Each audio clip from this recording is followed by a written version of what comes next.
Hello friends, please don't forget to subscribe to my channel and like the videos. Thank you for your support. Electrification suits Rolls-Royce better than just about any other brand. After all, for decades, the highly exclusive automaker has worked tirelessly to tune its V12s to near silence. But even in the context of previous Rolls-Royces, the electric Spectre represents a step change in quietude. If you subscribe to Chief Engineer Mihir Ayubi's take that silence is luxury, then the Spectre is quite likely the most luxurious vehicle ever. This isn't a foregone conclusion. That all electric vehicles are inherently equally silent is as incorrect as it is oft repeated. While it's true that electric motors tend to generate far less noise than internal combustion engines, especially under high loads, that's only one of the three primary sources of racket. As for the other two, noise propagating up from the road and the vehicle slicing through the surrounding air, EVs have no particular advantage. But the Spectre is so silent that to experience it is to ruin every other vehicle, including the rest of the Rolls lineup. At 80 to 90 miles per hour, the slightest ripple of wind starts to nip at the Spectre's side glass. But compared with a ride the next day in a Cullinan SUV, one of the quietest vehicles we've ever measured, 62 decibels at a 70 mile per hour cruise, the Spectre is so much quieter that we thought one of the Cullinan's windows might be slightly open. The company's first EV is about far more than just a lack of noise, however. Its tires roll so frictionlessly over smooth roads that you could believe you're hovering over the road, although sharp impacts ground those thoughts and serve as a reminder of the weight of the 23-inch wheels and 32-inch tall Pirelli P0 PZ4 Elect tires. The rolling smoothness is why we think the Spectre should have a coasting mode, which would continue the otherworldly feeling of effortlessness. Instead, there's a modest amount of default regen, with a B button on the spindly column shifter to increase regenerative braking to the point that it will bring the car to a stop without a touch of the brake pedal, which is a bit long of travel in an attempt to guarantee smoothness. Other than that, the Spectre has no selectable drive mode settings, an approach we wholeheartedly agree with. Offer a single excellent tune without giving drivers numerous ways to screw it up. For the same reason, there are no audio settings. The only other choice relating to the powertrain is a Rolls-Royce noise that scales with motor output. It sounds like an ominous futuristic storm that's a considerable distance away. With it off, our preference, the motors are perfectly silent. They're also plenty strong, although acceleration isn't bonkers by today's EV standards.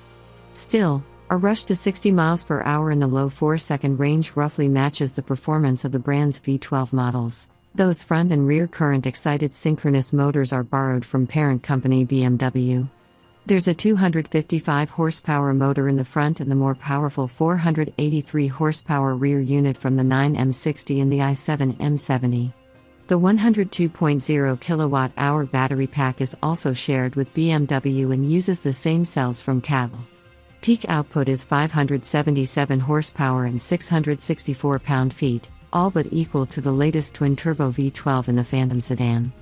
Ayubi says the Spectre uses nearly 400 pounds of sound-deadening materials, as in other Rolls-Royces, and the 1,543-pound battery pack is another effective noise blanket.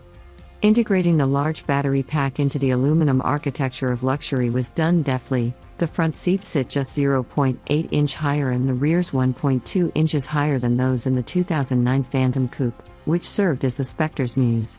The pack also is a major contributor to the claimed 30% increase in torsional rigidity over the Rolls-Royce Ghost. That the Spectre is only about 500 pounds heavier than a Cullinan or an i7 feels like about as big of a weight win as a 6,600-pound four-seater can hope for. A high beltline limits the view from the plush seats, with considerable distractions from the gorgeous leather and wood interior materials. A tap of the vents suggests billet aluminum. Despite the removal of the internal combustion engine and drivetrain, there's still a central tunnel. The now familiar Starlight headliner that's dotted with points of light is augmented with a new Starlight doors option, featuring 4,796 additional stars in the doors and the adult-size rear seat area.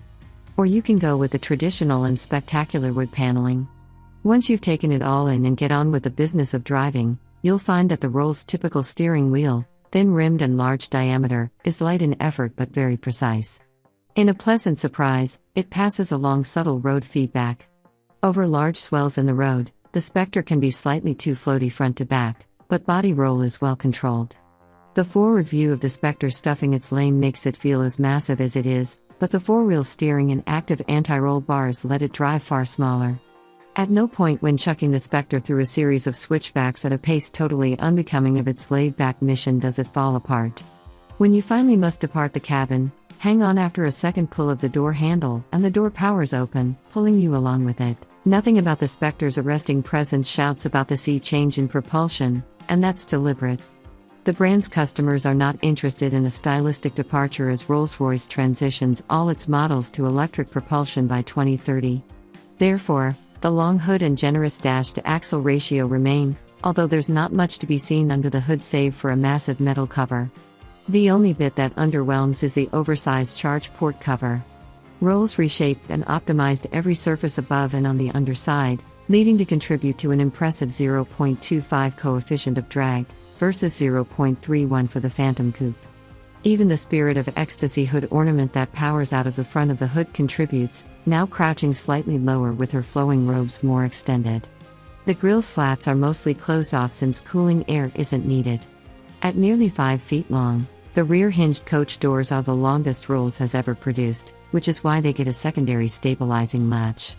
The company says research with potential owners showed that they are almost exclusively interested in charging at home and that the Spectre's estimated 260 miles of EPA range is sufficient.